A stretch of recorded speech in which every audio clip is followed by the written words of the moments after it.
नमस्कार। आज हम भारत के भूगोल में भारत के दर्रों के बारे में पढ़ेंगे। ये दर्रे होते क्या हैं, पहले इसको जानेंगे, उसके बाद जानेंगे कि भारत में कौन कौन से दर्रों को हम पढ़ते हैं ताकि वो एग्जाम में पूछा जाता है।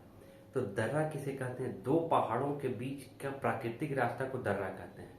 अब ये प्राकृतिक बने होते हैं या कृत्रिम बने होते हैं, लेकिन मुख्यतः प्राकृतिक ही बने होते हैं। कृत्रिम कहने का मतलब कि दो पहाड़ों के बीच में डायनामाइट लगा कर उसको उड़ा दिया गया और रास्ता बन गया, तो वो एक कृत्रिम दर्रा हो गया। लेकिन प्राकृतिक दर्रा उसे कहेंगे जब जो नदियों के द्वारा या भूस्खलन के द्वारा किसी भी तरीके से उनका निर्माण हो जाए तो उसे दर्रा कहते हैं। तो आज हम दर्रों को देखते हैं। तो दो पहाड़ों के बीच के प्राकृतिक रास्ता को दर्रा कहते हैं। अब ये दर्रा का निर्माण कैसे होता है? दर्रा का निर्माण होता है नदियों द्वारा, भूस्खलन द्वारा। भूस्खलन कहते हैं जो पत्थर उत्थर खसक जाने से टूट के गिर जाता है, रास्ता बन जाता है दो पहाड़ों के बीच, उसे कहते हैं भूस्खलन। और प्राकृतिक यानी कि नदियों के द्वारा, नदियां लगातार उस रास्ते से गुजरते गुजरते उनको तोड़ देती हैं तो उन्हें वो एक प्राकृतिक रास्ता बन जाता है। तो सबसे पहले है काराकोरम दर्रा। ये भारत का सबसे ऊंचा दर्रा है। एक्चुअली कहा तो जाता है कि भारत का, लेकिन ये पीओके में, पाक ऑक्युपाइड कश्मीर में आता है। तो काराकोरम दर्रा लद्दाख में है। ये चीन जाने का रास्ता इस पे बनाया गया है। ये भारत का सबसे ऊंचा दर्रा है। 5664 मीटर इसकी ऊंचाई है। कई बार एग्जामों में पूछा गया है कि भारत का सबसे ऊंचा दर्रा कौन सा है, तो काराकोरम दर्रा है। उसके बाद है जोजिला। जोजिला कहाँ है? ये लद्दाख में है। जोजिला का निर्माण कैसे हुआ है? सिंधु नदी के द्वारा इसका निर्माण हुआ है। अब आप सपोज करिए कि जैसे एक दीवार है, लगातार वहां पर पानी की एक नल से लगातार वहां पर पानी उस दीवार पे पड़ रहा है, तो धीरे धीरे आप कुछ दिन में देखिएगा कि वहां पर कुछ जो उसका प्लास्टर है या कुछ दीवार है, जो ईंटें हैं, वो कुछ झड़ गई, टूट गई। तो लगातार करोड़ों वर्ष तक ये प्रक्रिया कंटिन्यू होते रहे तो पहाड़ों को ये काट देता है। तो जोजिला दर्रे का नाम सिंधु नदी से हुआ। सिंधु का उद्गम होता है लद्दाख से, और ये तिब्बत से, और ये लद्दाख होते हुए जम्मू कश्मीर होते हुए पाकिस्तान में चले जाते हैं। इसको जब हम नदी पढ़ेंगे तो आगे पढ़ेंगे। पीर पंजाल। पीर पंजाल कहाँ है? ये लद्दाख में है पीर पंजाल। बुर्जिल दर्रा कहाँ है? ये भी लद्दाख में है। अब ये श्रीनगर को गिलगित से जोड़ती है। गिलगित जो है तो पाकिस्तान में है, पाकिस्तान में है। तो गिलगित को ये जोड़ती है लद्दाख, श्रीनगर से गिलगित, यानी कि मध्य एशिया में जाने का ये रास्ता है। इसके द्वारा अफगानिस्तान वगैरह जाया जा सकता है। तो श्रीनगर से गिलगित को जोड़ने वाली रास्ता है लद्दाख। बनिहाल दर्रा जम्मू कश्मीर में है। जम्मू और कश्मीर को ये आपस में जोड़ती है। जम्मू और कश्मीर को ये आपस में जोड़ती है।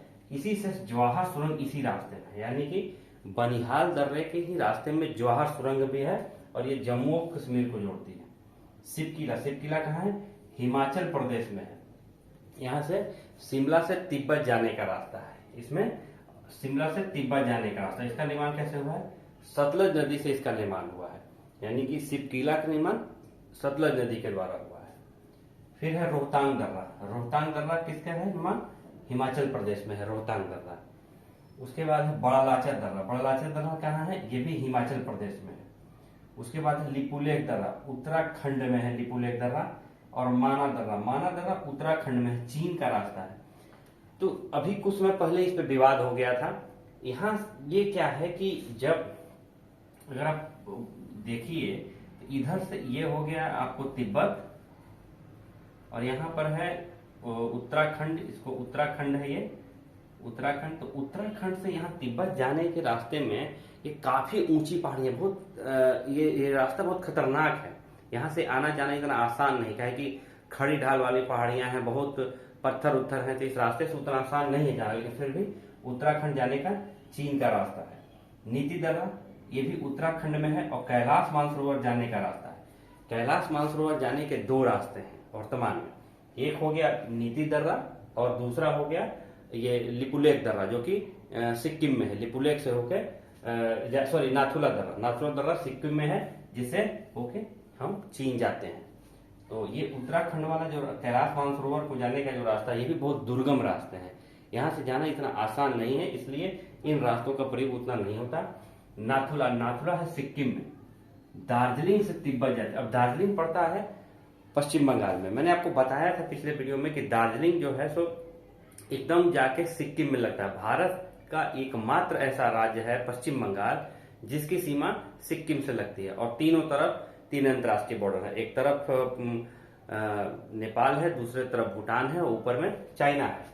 तो आज वर्तमान में जो चाइना जाने का रास्ता है ये नाथुला दर्रा है। नाथुला से ही होके हम दार्जिलिंग जाते हैं या कैलाश मानसरोवर जो यात्री जाते हैं ये नाथुला दर्रे से होकर जाते हैं। जेलेपला कहाँ है? जेलेपला भी सिक्किम में है। ये तीस्ता नदी के द्वारा बनाया गया है। तीस्ता के द्वारा प्राकृतिक रूप से जेलेपला का निर्माण हुआ है। इससे भी तिब्बत जाने का रास्ता है।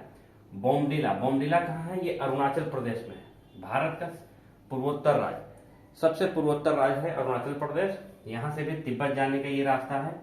यांग्याप दर्रा, यांग्याप दर्रा भी अरुणाचल प्रदेश में है। यहाँ से भी तिब्बत जाने का रास्ता है। ब्रह्मपुत्र नदी यांग्याप दर्रे से होकर प्रवेश करती है। बात बड़ा इंपॉर्टेंट है कि ब्रह्मपुत्र नदी कहाँ से निकलती है? तिब्बत से निकलती है और ये पूरा तिब्बत से होते हुए भारत में प्रवेश करती है और फिर बंगाल की खाड़ी में जाकर चली जाती है। तो भारत में दो ही रास्ते तिब्बत नदी, ये ब्रह्मपुत्र नदी गुजरती है, एक अरुणाचल प्रदेश से, दूसरा असम से। तो जब अरुणाचल प्रदेश में ये नदी प्रवेश करती है तो कैसे प्रवेश करती है? यांग्याप दर्रे से होकर भारत में प्रवेश करती है। दीफू दर्रा कहाँ है? दीफू भी अरुणाचल प्रदेश में है। और तुजू दर्रा कहाँ है? ये मणिपुर में है।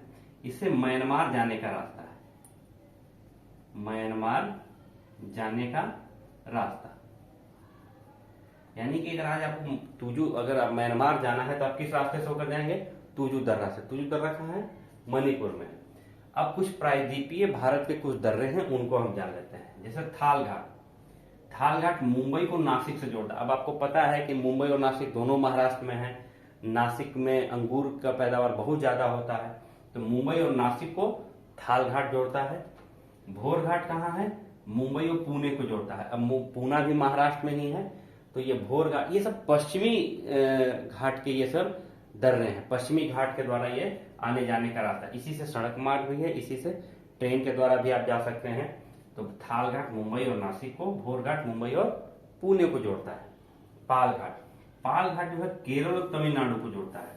अब आप देखिएगा ये भारत का प्रायद्वीपीय हिस्सा है, यहाँ ये केरल है और ये है तमिलनाडु। तो इन दोनों के बीच में आने जाने का जो रास्ता है उसे पाल घाट कहते हैं। यानी कि केरल को तमिलनाडु से जोड़ता है पाल घाट गया।